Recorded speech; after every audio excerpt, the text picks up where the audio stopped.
नमस्कार, ये NB news देख रहे हैं आप। मैं हूं आपके साथ पल्लवी राजपूत और हमारे खास कार्यक्रम स्वर्णिम मध्य प्रदेश छत्तीसगढ़ में आप सभी का स्वागत है। और चलिए अब शुरुआत कर लेते हैं खबरों की। छत्तीसगढ़ की कैरागढ़ विधानसभा के लिए मंगलवार सुबह 7 बजे से शुरू हुआ मतदान शाम 5 बजे थम गया। इस दौरान महिलाओं और पुरुष मतदाताओं दोनों में बराबर उत्साह दिखाई दिया। हालांकि धूप बढ़ने के साथ ही मतदान की रफ्तार भी थोड़ी धीमी हो गई और कई बूथों पर सन्नाटा पसर गया। इससे पहले सुबह करीब 9:30 बजे कांग्रेस प्रत्याशी यशोदा वर्मा और बीजेपी उम्मीदवार कोमल जंघेल परिवार के साथ मतदान करने के लिए पहुंचे। दोनों उम्मीदवारों ने ही अपनी अपनी जीत का दावा किया।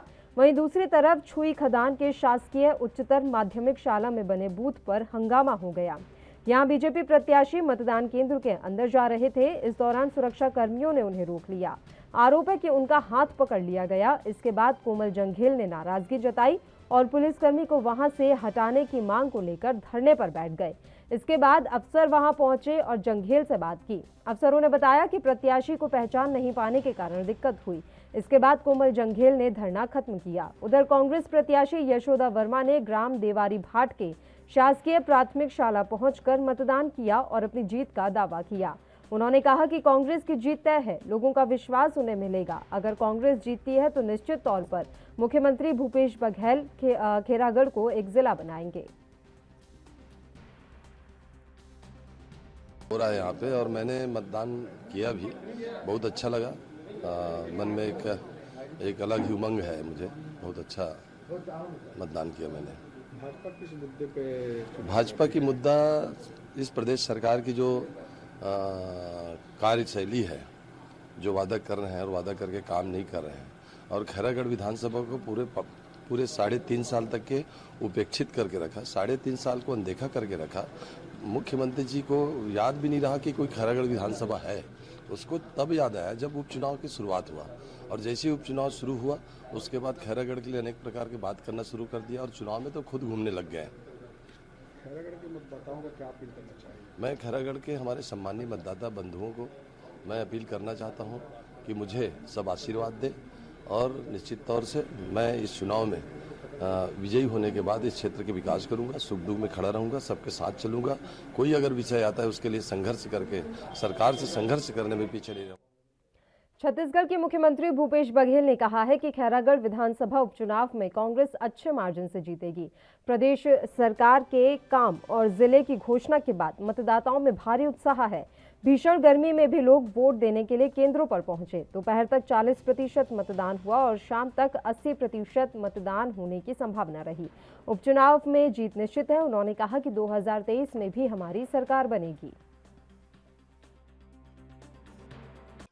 तो मतदान अच्छा हो रहा है, अच्छे हैं जो सरकार के कार्य हैं और जिला दोनों मिलकर मतदान हो रहा है।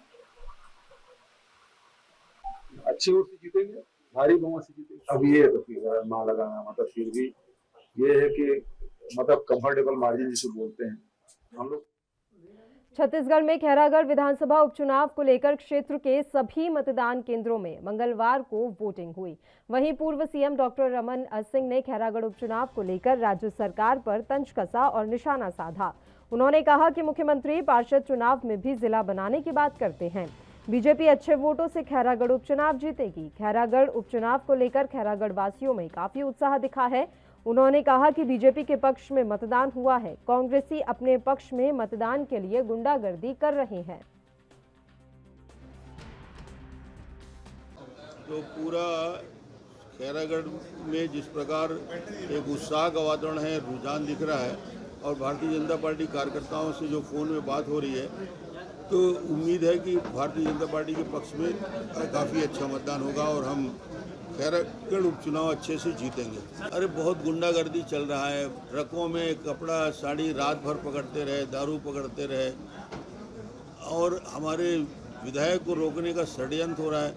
वो ये चाहते हैं कि पोलिंग बूथ में कोई ना जाए और भारतीय जनता पार्टी के एजेंट को डरा धमका के वोट डाल सकें, मगर हमारे कार्यकर्ता नीचे स्तर में काफ़ी सक्रिय हैं और हर जगह विरोध कर रहे हैं जहाँ जहाँ इस प्रकार की गड़बड़ी दिखती है। मैं बता रहा हूँ ना, 6 महीने पहले नगर पालिका चुनाव के वार्ड पार्षद के चुनाव में जिला बनाने की बात बोल चुका है। ये तो हर जगह जाके कुछ ना कुछ घोषणा करता रहता है, और इन्हें हार का इतना बड़ा डर कि उसको घबराहट।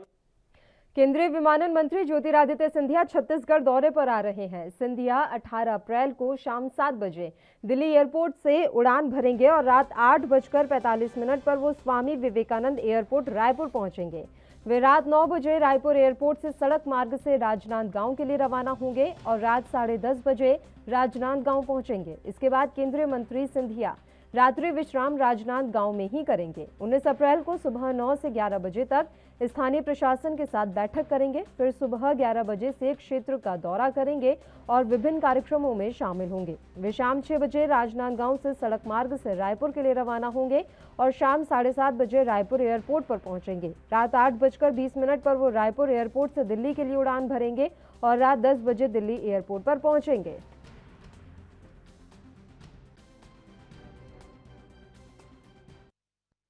उधर छत्तीसगढ़ कांग्रेस के अन्य पिछड़ा वर्ग महामंत्री भावेश बघेल पर देर रात कुछ लोगों ने हमला कर दिया। बदमाशों ने उनसे और उनके साथी के साथ धक्का मुक्की की। किसी तरह से भावेश वहां से बचकर निकले, लेकिन उनकी कार छूट गई। इस पर बदमाशों ने उनकी कार के शीशे तोड़ डाले। सूचना मिलने पर पुलिस मौके पर पहुंची, लेकिन तब तक बदमाश भाग चुके थे। इसके बाद पुलिस उनकी कार लेकर खरौरा थाने पहुंची और भावेश ने एफआईआर दर्ज कराई। जानकारी के मुताबिक कांग्रेस नेता भावेश बघेल सोमवार रात करीब 3 बजे अपने साथी वैभव शुक्ला के साथ कार में ग्राम मेहरसखा से रायपुर लौट रहे थे। अभी वे सिलियारी फाटक के पास पहुंचे थे कि पहले से ही घात लगाए 5 से 6 लोगों ने सड़क ब्लॉक कर उन्हें रोक लिया। इससे पहले कि भावेश कुछ समझ पाते, बदमाशों ने कार पर हमला कर दिया। इस पर भावेश और वैभव बाहर निकले तो बदमाश उनसे भी धक्का मुक्की करने लगे। किसी तरह भावेश बच गए, लेकिन बदमाशों ने उनकी कार के शीशे तोड़ दिए। बदमाशों ने भावेश पर भी हमले का प्रयास किया, लेकिन वह बच निकले। उन्होंने मोबाइल से जानकारी पुलिस को दी तो वह भी मौके पर पहुंची। हालांकि तब तक बदमाश भाग चुके थे। पुलिस ने अज्ञात आरोपियों के खिलाफ मामला दर्ज कर लिया है। फिलहाल हमलावरों की तलाश जारी है।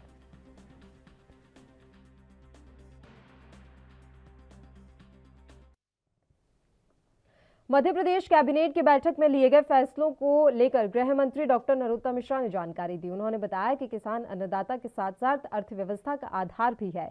इसलिए प्रदेश के किसानों को उनकी फसल के उचित दाम सुनिश्चित करने के प्रायोजन से कैबिनेट में गेहूं के निर्यात और अलग अलग वैरायटी समेत संबंधित विषयों पर चर्चा हुई। इसके अलावा उन्होंने और क्या कुछ जानकारी दी है, सुनाते हैं आपको। मध्य प्रदेश के किसान को उसकी फसल का वाजिब मूल्य मिले, उचित मूल्य मिले, बढ़कर मूल्य मिले, और इसके लिए गेहूं के एक्सपोर्ट पर प्रेजेंटेशन भी हुआ और विस्तार से बातचीत भी हुई। वैरायटी तक पे बात हुई, मतलब इससे आप मुख्यमंत्री की गंभीरता का अंदाजा लगाएंगे कि सरवती क्या भाव जाएगा, लोकमन क्या भाव जाएगा, कठिया क्या भाव जाएगा। इन विषयों पर भी विस्तार से बात हुई और आज उन्होंने स्पष्ट रूप से सम्मानित विभागों के दोनों के मंत्रियों को भी स्पष्ट कहा है कि प्रतिदिन समीक्षा हो और किसान को बड़ा लाभ इसमें फसल में मिलना चाहिए। आईटीआई जो हमारे कॉलेज हैं, उन आईटीआई कॉलेजों के अंदर अब 125 रुपये प्रति घंटा, अधिकतम 5 घंटे और 14,000 रुपये स्वीकृत मानदेय हमारे अतिथि विद्वान जो होते हैं आईटीआई के, उनको देने का आज तय किया है। हमारे किसानों की जलावर्धन योजनाएं जो है, चौथर माइक्रो सिंचाई परियोजना की प्रशासकीय स्वीकृति आज कैबिनेट के द्वारा दी गई। इसमें 89.83 करोड़ रुपए की आज प्रशासकीय स्वीकृति कैबिनेट के द्वारा दी है, जिसकी सिंचाई क्षमता 7,600 हेक्टेयर रखी गई है और 52 गांवों को इसमें त्योथर के 52 गांवों को माइक्रो सिंचाई योजना का लाभ मिलेगा। इसी तरह से पांगरी मध्यम सिंचाई परियोजना की प्रशासकीय स्वीकृति आज कैबिनेट के द्वारा दी गई है। ये पांगरी मध्यम हौज सिंचाई परियोजना की लागत 145.10 करोड़ और सिंचाई क्षमता 4,400 हेक्टेयर रबी सिंचाई की अनुमति दी गई है। इस परियोजना में बुरहानपुर जिले के खकनार तहसील के 10 ग्रामों को भूमिगत पाइपलाइन से भी हौज की पद्धति से लाभ देने का तय किया है। रिहल्द सूक्ष्म सिंचाई परियोजना को भी आज की बैठक कैबिनेट के द्वारा मंजूरी दी गई है। ये रिहल्द सूक्ष्म सिंचाई परियोजना की लागत 672.25 करोड़ रुपए। प्रदेश के में वर्तमान पटवारियों के कुल स्वीकृत पत्र 19,020 हैं, किंतु उपलब्ध पदों पर अब पुनर्नियुक्तियां किया जाना आवश्यक हो गया है। पटवारियों के बढ़ता कार्यभार, उनकी उपयोगिता, इन सबको देखते हुए आज कैबिनेट के द्वारा पटवारियों के 5204 नवीन पद सृजित करने का तय किया है। इसको 3 साल के अंदर इन पटवारियों की भर्ती को किया जाए। पहले मध्य प्रदेश के पूर्व मुख्यमंत्री दिग्विजय सिंह के गलत ट्वीट को लेकर सियासत मध्य प्रदेश में खासी गर्मा गई है। अब मुख्यमंत्री शिवराज सिंह चौहान ने दिग्विजय सिंह के इस ट्वीट में गलत फोटो पर नाराजगी जताई है। सीएम शिवराज ने साफ तौर पर कहा कि दिग्विजय सिंह ने एक धार्मिक स्थल पर युवक द्वारा भगवा झंडा फहराने का फोटो सहित ट्वीट किया है। वह मध्य प्रदेश का है ही नहीं। दिग्विजय सिंह ने प्रदेश में धार्मिक उन्माद फैलाने का षड्यंत्र रचा है और प्रदेश को दंगे की आग में झोंकने की साजिश की है, जिसे बर्दाश्त नहीं किया जाएगा।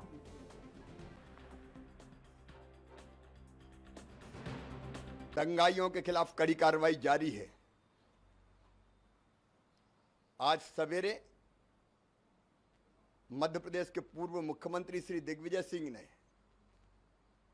जो ट्वीट किया धार्मिक स्थल पर झंडा फहराने का, वो फोटो मध्य प्रदेश का नहीं है। श्री दिग्विजय सिंह ने मध्य प्रदेश में धार्मिक उन्माद फैलाने का षड्यंत्र रचा है। प्रदेश को दंगों की आग में झोंकने की साजिश की है और मेरे प्रदेश में दंगा फैलाने की कोई साजिश करेगा तो वो कोई भी हो, मैं बीजेपी के प्रदेश अध्यक्ष वीडी शर्मा ने दिग्विजय सिंह को लेकर अपना बयान दिया। उन्होंने कहा कि दिग्विजय सिंह के खिलाफ बीजेपी सड़कों पर उतरेगी। साथ ही उन्होंने कहा कि दिग्विजय सिंह का खरगोन की घटना पर ट्वीट करना और बाद में उसे डिलीट करना सोची समझी रणनीति है।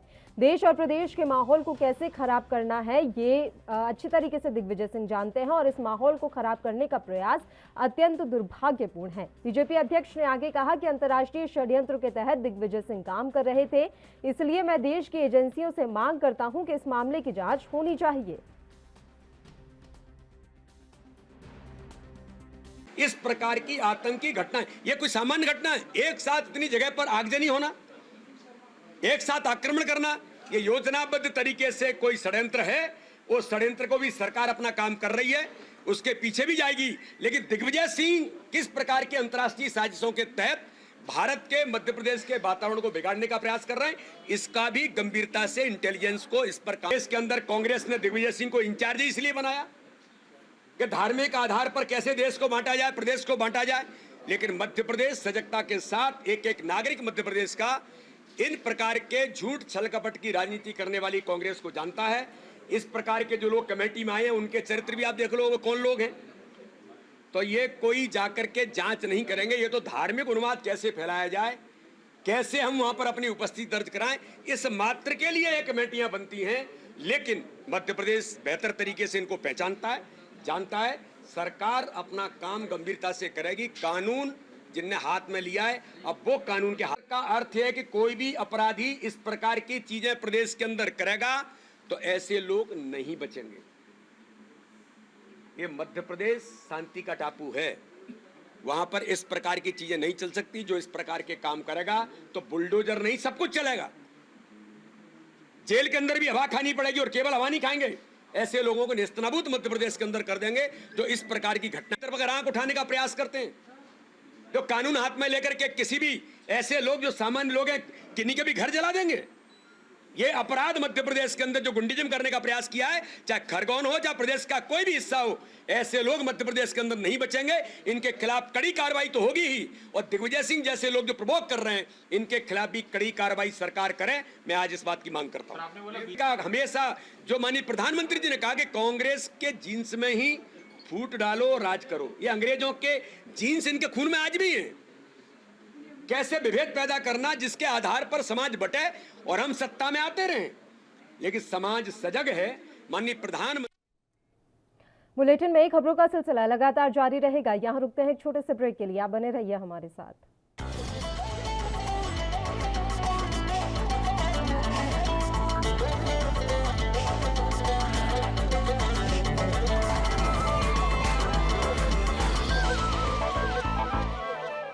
ब्रेक के बाद एक बार फिर से आप सभी का स्वागत है। बढ़ते हैं कुछ और खबरों की ओर। मध्य प्रदेश के खरगोन में हुई हिंसा को लेकर सियासी पारा मध्य प्रदेश में चढ़ा हुआ है। पूर्व सीएम दिग्विजय सिंह ने खरगोन में हिंसा को लेकर ट्वीट कर कहा कि क्या तलवार लाठी लेकर धार्मिक स्थल पर झंडा लगाना उचित है। निश्चित रूप से मध्य प्रदेश में रूल ऑफ लॉ चलेगा। मध्य प्रदेश में कोई भी दंगाई, कोई भी माफिया बख्शा नहीं जाएगा। और जिन्होंने रामनवमी के जुलूस पर पथराव किया है, उनके पत्थर चलाने की मानसिकता को कुचला जाएगा। और अब इस तरह की कोई भी बातें मध्य प्रदेश में नहीं चलेंगी। और इसीलिए वो जो दोषी हैं उनको नेस्तनाबूद किया जा रहा है, वो बुलडोजर चल रहा है और चलता रहेगा। और ये एक मैसेज है लोगों को कि इस तरह से अराजकता मध्य प्रदेश में फैलाने की जो कोशिश करेगा उसको नेस्तनाबूद किया जाए। देखिए, दिग्विजय सिंह ने जिस प्रकार का ट्वीट किया है, ये आपत्तिजनक भी है, निंदनीय भी है और ये देशद्रोह की श्रेणी में आता है, क्योंकि उन्होंने सामाजिक सौहार्द बिगाड़ने की कोशिश की है। और इससे ज़्यादा निंदनीय क्या हो सकता है कि बिहार की घटना को आप मध्य प्रदेश खरगोन की घटना बता रहे हो, भगवे को बदनाम करने की कोशिश कर रहे हो। क्या आप दंगा करवाना चाहते हो? क्या आप दंगाइयों को उकसाना चाहते हो?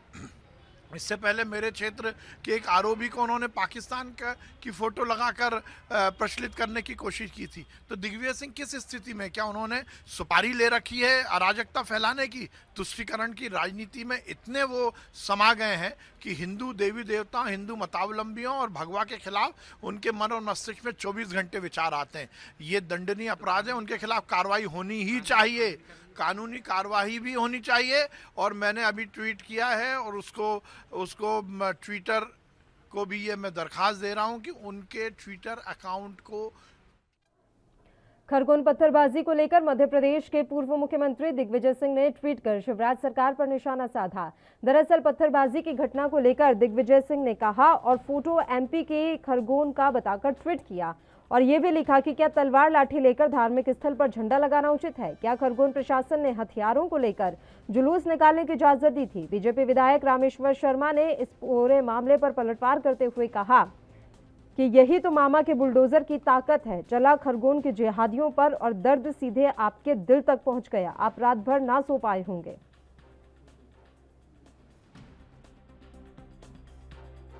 किया जिसमें किसी मस्जिद पर भगवा झंडा फहराते हुए दिखाया गया। हमने दिग्विजय सिंह जी से पूछा कि आपके पेट में बड़ा दर्द हो रहा है, आप दंगाइयों के बड़े साथ हैं, आप हिंदुओं की दुकान जलवाना चाहते, आप रामनवमी के शोभा यात्रा पर हमला कराना चाहते, पत्थर फेंकवाना चाहते, एसपी और पुलिस को घायल कराना चाहते। और जब सरकार ने उनके अपराधियों के मकान तोड़ने का काम किया, सरकार ने जब उनकी दुकानें तोड़ने का काम किया, सरकार ने दंगाइयों को गिरफ्तार करने का काम किया, तो आपने एक फर्जी ट्वीट लाकर खड़ा कर दिया कि मुसलमानों के मस्जिद पर हिंदुओं ने झंडा फहरा दिया। अरे धिक्कार है दिग्विजय सिंह जी को, आप कब तक हिंदुओं को अपमानित करेंगे? कब तक मुसलमानों का साथ लेकर सांप्रदायिक ताना बाना तोड़ने की कोशिश करेंगे? कब तक प्रदेश में आप दंगा फैलाने की कोशिश करेंगे? आपने ये राष्ट्रीय अपराध किया दिग्विजय सिंह जी, आपको माफ नहीं किया जा सकता। आपने ट्वीट भली हटा दिया, लेकिन आपको देश से माफी मांगनी पड़ेगी। आपने फर्जी फोटो जारी किया कि मस्जिद पर हिंदुओं ने झंडा फहरा दिया। अरे हिंदू शांति का उपासक है, अपने अपने राम को जय जय श्री राम के नारे के साथ निकल रहा था। उन अपराधियों को सजा देने का काम शिवराज सिंह मामा बिल्डोजर ने किया है, जिन अपराधियों ने हिंदुओं के शोभा यात्रा पर पथराव किया, जिनने एसपी को घायल किया, जिनने दुकानें जलाई, उनके मकान तोड़े गए, बिल्डोजर चलेंगे। दिग्विजय सिंह जी कान खोलकर सुन लो। और हम आपसे आग्रह करना चाहते हैं, ये मध्य प्रदेश है, जितने 10 साल तुम्हें मुख्यमंत्री झेला है, इस प्रदेश को जलाने की कोशिश मत करो, इस प्रदेश में आग लगाने की कोशिश मत करो, सांप्रदायिक तानावाना बिगाड़ने की कोशिश मत करो, मुसलमानों को उकसाने की कोशिश मत करो। मैं मुसलमानों से भी आग्रह करना चाहता हूं कि दिग्विजय सिंह और ओबीसी के बहकावे में ना आए, कान खोलकर सुन लें, शांति से रहें, सब मिलकर रहेंगे। अगर शोभा यात्रा पर कोई हमला करेगा तो सरकार बर्दाश्त नहीं की जाएगी, एक एक से हिसाब वसूला जाएगा और नुकसान का पैसा लिया जाएगा। दिग्विजय सिंह जी या तो माफी मांगो और नहीं तो हम सरकार से आग्रह करेंगे कि लीगल कार्रवाई दिग्विजय सिंह जी। मध्य प्रदेश के पूर्व सीएम दिग्विजय सिंह अलग अलग कार्यक्रमों में शामिल होने के लिए आज ग्वालियर पहुंचे। ग्वालियर पहुंचने के बाद उन्होंने मीडिया से बात की। इस दौरान दिग्विजय सिंह ने महंगाई पर बड़ा बयान दिया है। दिग्विजय सिंह ने कहा है कि महंगाई सिर्फ बीजेपी के दलालों और उनके नेताओं के घर पर ही नहीं है। एक बात बताओ, तुम्हारे घर में महंगाई नजर आ रही है कि नहीं आ रही है? हाँ या नाम बोलो। आ रही है। आपके घर आ रही है कि नहीं आ रही है? तो महंगाई है कि नहीं है? आम आदमी के घर में महंगाई आईडी पीछे करो, लग जाएगी यार। आम आदमी के घर में महंगाई का असर है। केवल भाजपा के दलाल और भाजपा के नेताओं के घर में। मध्य प्रदेश के इंदौर में युवा कांग्रेस के प्रदेश अध्यक्ष विक्रांत भूरिया के नेतृत्व में व्यापम घोटाले और महंगाई के खिलाफ कांग्रेसी कार्यकर्ताओं ने प्रदर्शन करते हुए कलेक्टर कार्यालय का घेराव किया। इस दौरान विक्रांत भूरिया ने बीजेपी सरकार पर निशाना साधते हुए कहा कि प्रदेश में बेरोजगारी चरम पर है, लोग पूरी तरह से बेरोजगार हो चुके हैं और प्रदेश सरकार सरकारी भर्तियों के नाम पर फर्जीवाड़ा कर रही है। उन्होंने कहा कि व्यापम घोटाले में सीएम शिवराज सिंह चौहान के ओएसडी का नाम सामने आया, लेकिन कोई कार्रवाई नहीं हुई। वहीं प्रशासन की अनुमति के बगैर रैली निकालने और बैरिकेड फांद कर अंदर घुसने की कोशिश के बाद पुलिस ने कांग्रेसी कार्यकर्ताओं को गिरफ्तार किया है।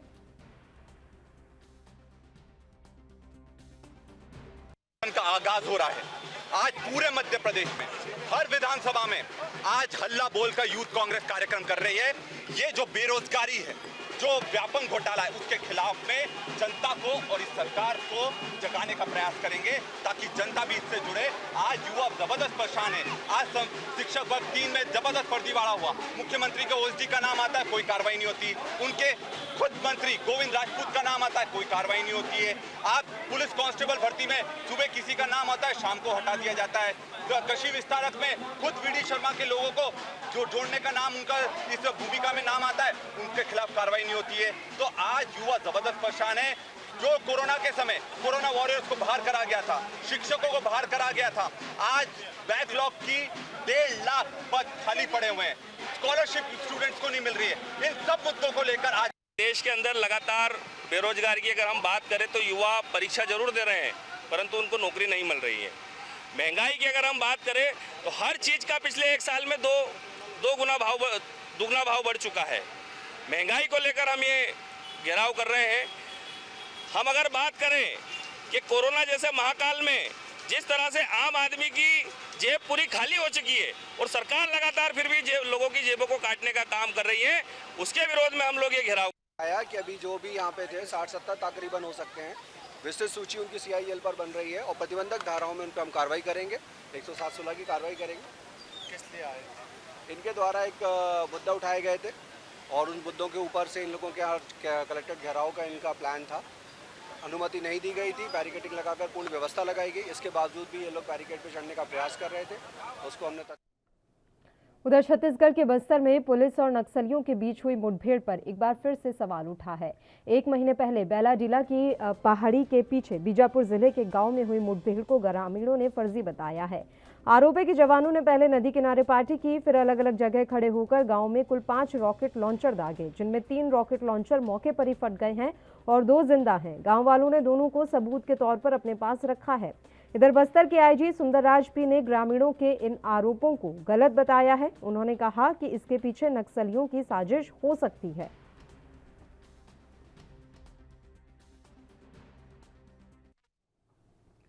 उधर छत्तीसगढ़ के बिलासपुर के अचान कमार टाइगर रिजर्व में भीषण गर्मी और वनकर्मियों की हड़ताल के बीच जंगल में आग लगने की वजह से हाथियों का दल छपरवा रेंज के मैकू मठ के करीब पहुंच गया।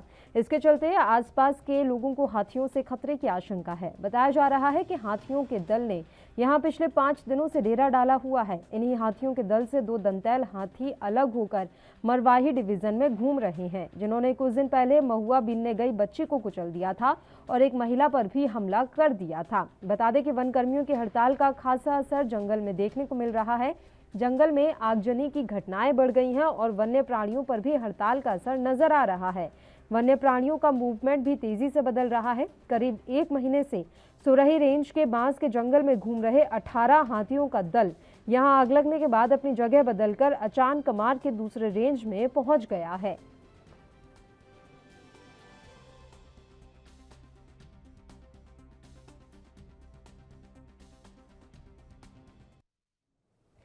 छत्तीसगढ़ में बीते कुछ दिनों से हाथियों के हमले की घटनाएं लगातार सामने आ रही हैं। बात धमतरी की करें तो जिले में बीते 4 दिनों में 5 लोगों की मौत हो गई है, जिसके बाद लोगों में जबरदस्त दहशत का माहौल है। इसके अलावा उत्तरी छत्तीसगढ़ में आए दिन हाथियों के हमले की छिटपुट खबरें आती हैं। इसी को लेकर मुख्यमंत्री भूपेश बघेल ने बयान दिया है।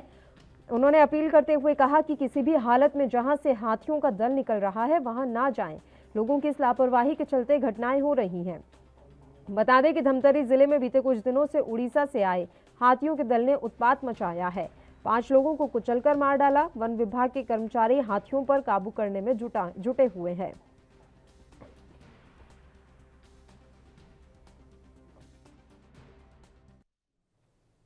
इसी के साथ इस बुलेटिन में फिलहाल के लिए इतना ही। मुझे दीजिए इजाजत। देश और प्रदेश की तमाम ताजा खबरों के लिए आप बने रहिए हमारे साथ। नमस्कार।